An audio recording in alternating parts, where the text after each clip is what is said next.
nacionais, não influenciou naquele gráfico? Certamente sim. E aí, o que aquele gráfico pode estar dizendo é que sempre se morreu mais jovens negros. Então, ou aquele gráfico diz que já se morreu jovens brancos e negros numa proporção mais similar, sempre mais negros, né? E mais brancos morriam também. Ou, se isso é verdade, se o fato de estar se autodeclarando negro influencia nessas estatísticas, no sentido de que, no passado, quem era autentificado branco, de fato era branco, era negro. Então, esse gráfico mostra que sempre houve, sobremodo, mais mortes de jovens negros por intervenção legal do que hoje. Pode ser isso, agrava a situação, certo? Ou pode não se teve pouca influência, de alguma forma decresce a morte dos jovens brancos. De alguma forma, as recentes políticas de juventude, que também são recentes, mas já existem, estão dando conta.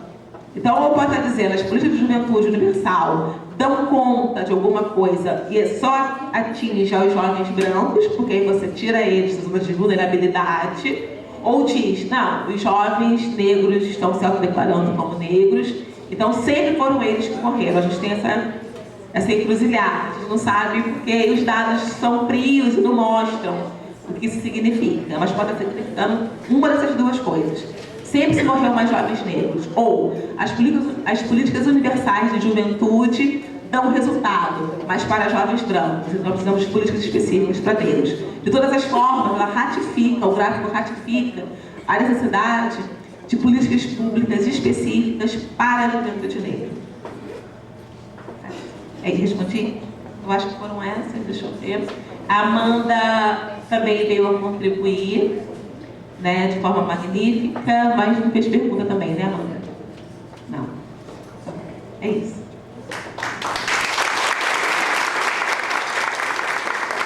Nós vamos abrir mais uma rodada aqui de questões aqui, né? As pessoas estão ali, tá vendo? Se apresenta, professor. Professor Faustino, professor de História, e eu queria fazer um comentário, uma pergunta, também fazer um comentário aqui. É que eu vi algumas falas aqui falando professor, o ensino, né? E até uma fala assim sobre que quando vai falar da evolução, coloca o macaco, não sei o quê. Então eu queria falar que existe professor e professor. Como tem o advogado, o engenheiro e o engenheiro, existe o professor e o professor. Tem muito professor empenhado nessa luta, e eu sou um deles. Está aqui algumas alunas minhas, outras ex-alunas, que me conhecem em sala de aula e sabem do meu trabalho. Estou vendo aqui 3 alunas, ex-alunas, então, né, a gente tem que fazer essa observação, né? E eu também gostaria que a doutora Eliane falasse para a gente sobre a Lei 10.639/3, que está fazendo aí 10 anos, e como que você vê isso hoje? Porque recentemente eu e os amigos aqui participamos de um fórum, onde teve uma fala lá de um colega que disse que a lei não serve para nada, que foi apenas uma fantasia, né?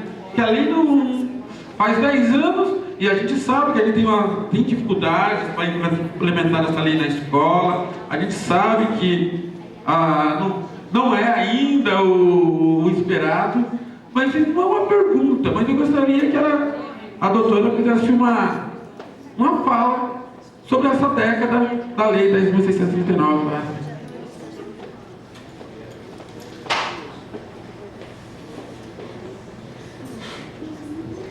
Bom dia a todas, a todos e às pessoas que não congregam todas e todos. Meu nome é Rodrigo, sou do Núcleo Regional de Educação de Maringá no momento. Então, primeiro eu vou contribuir, depois eu vou perguntar, tá bom, Eliane? Pode ser? Tudo bem, então.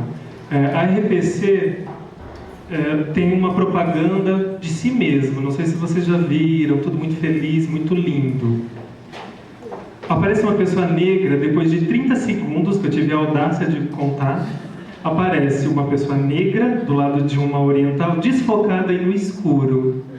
Só. Mandei uma mensagem porque eu fiquei peço licença poética, fiquei puto da cara, e a resposta que eu obtive da RPC é: vamos encaminhar a sua mensagem ao departamento competente, depois entraremos em contato. Alguém entrou em contato? Não. Vou depois mandar outro e-mail. Um dado interessante de 2011 é que 67% das crianças e jovens em trabalho doméstico são crianças e jovens negras. 67% trabalhando nas casas das pessoas, em sua maioria brancas. Então, por favor, repensem aí. É nesse sentido a minha pergunta, né? Em que medida nós, como educadores, como educadoras, como negros, negras, não negros, podemos tentar reverter esse quadro dessa questão doméstica, não é? Das nossas crianças negras e tentar trazê-las para... Não que o serviço doméstico seja ruim, não é isso, mas não é apenas isso. Porque nossas negras estão ainda trabalhando nesses serviços. O que você pensa sobre isso e o que a gente faz para RPC, gente? Obrigado. Desliga.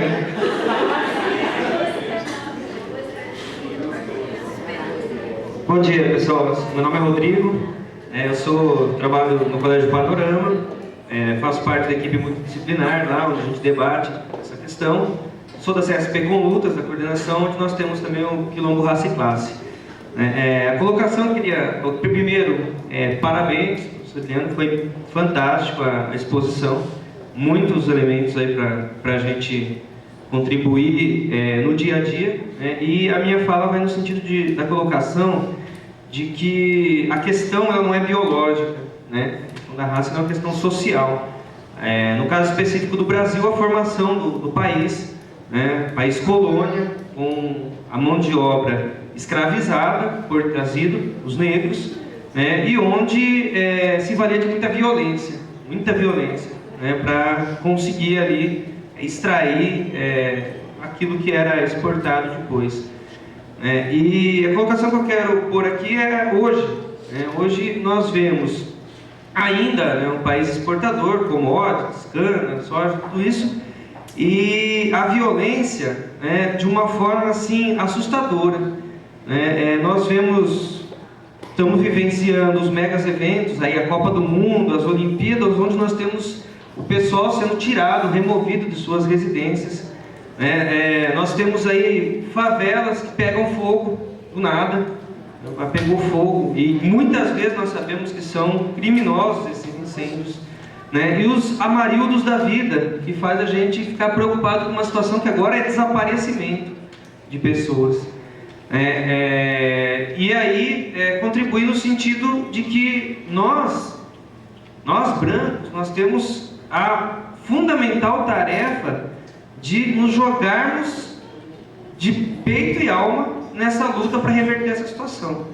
Na questão dos negros, na questão das mulheres, na questão dos homossexuais, porque hoje o que está colocado aqui é o enfrentamento do capital, das políticas do capital que não tem nada de humano e que, pelo contrário, nós vimos aí na Síria, por exemplo, as mortes com armas químicas de crianças, né? E que está colocado aí. Então, acho que o papel dos movimentos sociais é incorporar essa luta política para que a gente possa reverter essa situação. Queria que você comentasse como avançar, né? Se tem, por exemplo, no Rio a gente vê bastante os movimentos na rua, assim, como a gente avança para superar. Eu imagino, eu defendo, eu tenho isso, que no capitalismo a gente não supera isso daí sempre vai existir. Mas como a gente pode avançar?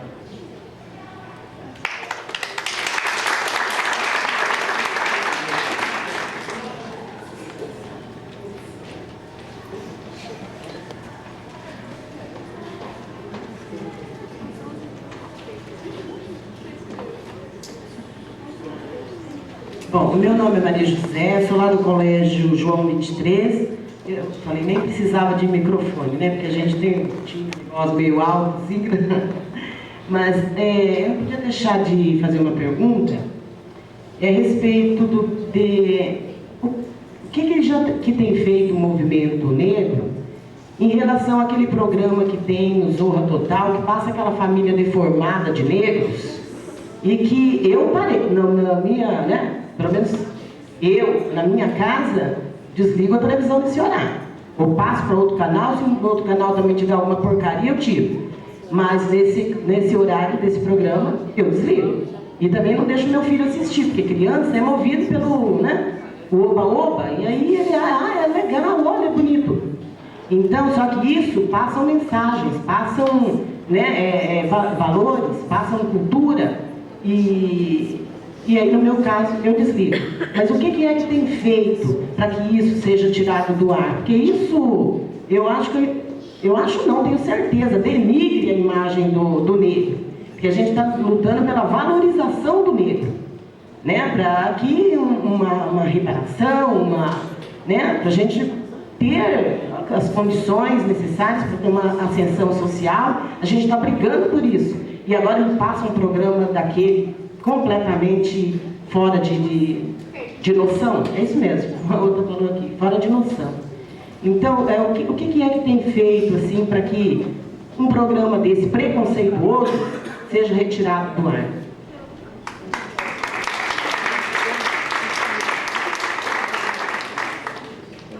Eu queria um cachê, assim. Eu queria um cachê. Bom dia a todas, a todos. Luiz Fernando, estou secretário de Juventude da CUT Paraná, também da PP, sindicato. Eu gostaria de parabenizar primeiro a tua fala, mas que você comentasse um pouco mais da questão da violência, né? Nós vivemos uma região, uma cidade, né, em que isso é muito presente, apesar que os noticiários, o João Francisco aí trouxe esse dado importantíssimo da questão da região metropolitana. Então, se a gente pegar um mapa de Maringá, quando ela foi concebida, porque ela é toda planejada, bonita, linda, maravilhosa, né? Mas foi concebida num conceito de segregação. Desde quando surgiu a cidade, ela foi pensada para isso. Uma cidade para gente rica, elite, branca. É para isso que Maringá foi pensado, né? Tanto que pobre não consegue comprar um terreno na cidade de Maringá. Então a gente percebe desde a década de 50 a expansão da cidade e da região, e aí o surgimento de Sarandi e de Paissandu como focos aí da pobreza. Então Maringá não tem favela, mas é só a gente atravessar a divisa das duas cidades que a gente vai perceber o nítido, é muito nítido essa questão da segregação urbana. E aí o fruto disso tudo, né, a consequência desta segregação, né, que Maringá exporta a pobreza para os municípios da região, é justamente a violência que acontece em Sarandi e em Paissandu. E é só essa violência que aparece na TV, né? E justamente nessas regiões, aí você coloca muito bem que, né, nas regiões periféricas a maior parte da população é a população negra, e justamente a população negra que é a maior vítima dessa violência, que é fruto desta segregação urbana que a gente vivencia, né? E pode dizer o contrário, mas um exemplo muito claro dessa sociedade elitista branca que a gente vive aqui é este governo, né? Quando a gente encheu a Câmara de Vereadores para aprovar um feriado da consciência negra em Maringá para comemorar esse dia, e os vereadores votaram junto com meia dúzia de empresários que estavam lá. E aí a gente sentiu o açoite do chicote naquele dia, né? Sob a alegação de que isso ia causar prejuízo de mais de 70 milhões para os bonitinhos dos empresários que estavam lá. E a prefeitura e os vereadores foram a favor de meia dúzia contra uma Câmara lotada de negros e negras que fomos lá lutar por esse dia que é histórico nosso, que São Paulo já é feriado, em outras capitais já é feriado, mas Maringá não. Maringá é a elite, né? Então eu queria que você comentasse um pouco dessa conjuntura, dessa questão da violência. Obrigado. Mais alguém? Cleusa?